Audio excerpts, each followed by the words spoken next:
Question. Can you start again, Senator Waters? Yes, thanks, President. My question is to the Minister representing the Prime Minister, Senator Brandis.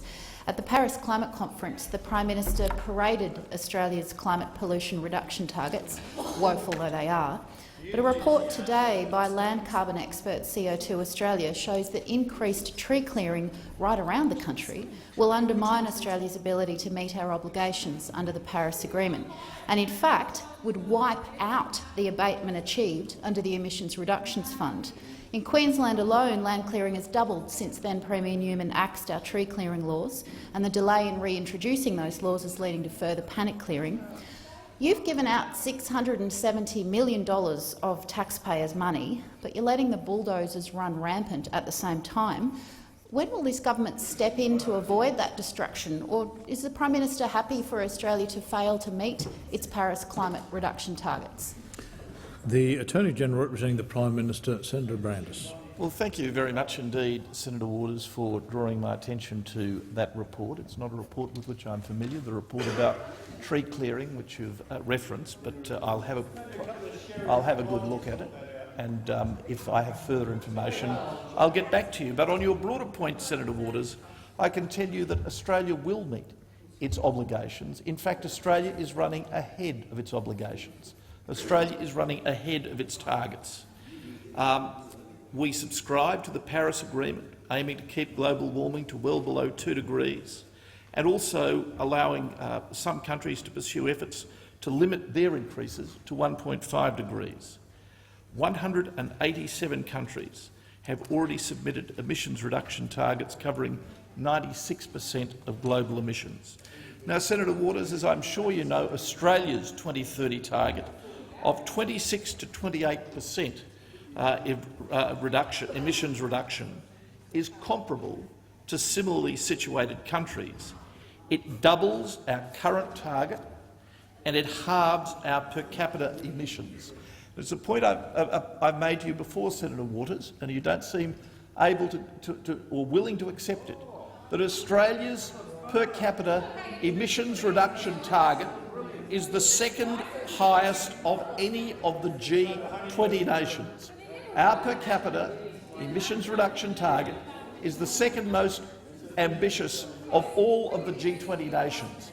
And Senator Waters, contrary to the assertion and the premise of your question, Australia is ahead of its already announced emissions reduction targets, and you've pointed in your question to no basis to believe that being ahead we will not continue to be ahead, or at least to reach our emissions reduction targets, ambitious though they are. Thank you, Attorney-General.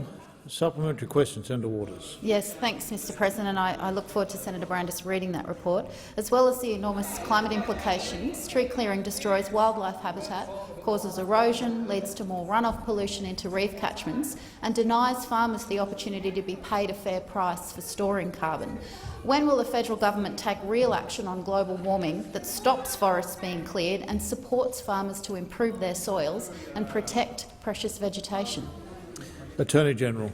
Well, as I said, Senator Waters, I'll have a look at the report on forestry and land clearing.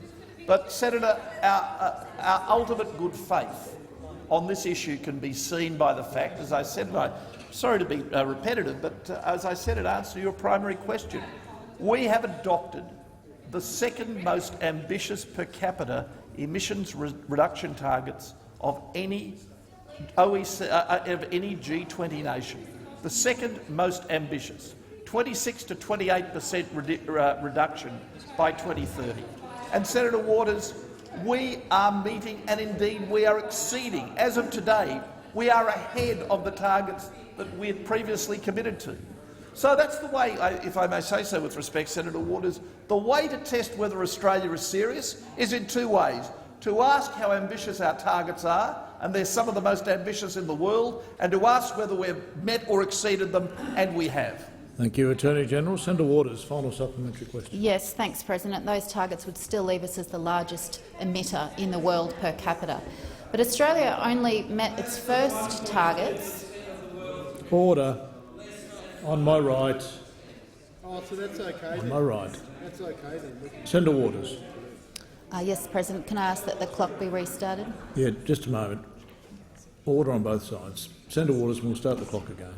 Thanks, Mr President. Australia only met its first international climate target because of land clearing restrictions in Queensland. On my right. And now that those laws are largely gone and the bulldozers are back, when will this government stop cooking the books by relying on that carried-over emissions credit, which 5 other nations have said they won't rely on? Attorney General. Well, thank you, Mr President. Well, Senator Waters, the integrity of Australia's reporting on emissions reductions has not been called into question by any credible authority. You seem by your question to be suggesting that because of an alteration to past policies there may be some reason to call that accounting into question. I don't see that that is the case, Senator Waters, but if so, that is an observation for the future. However, Senator Waters, it remains the case, and you haven't disputed it in anything you've said in this period of questions, that of the 19 other G20 nations, there are Australia's emissions reduction targets, judged on a per capita basis, are more ambitious than 18 others, more ambitious of the 18 of the 19. You say they should be more ambitious still, but in comparative terms, they are among the most ambitious in the world. Thank you, Attorney General. The time for answering the questions expired.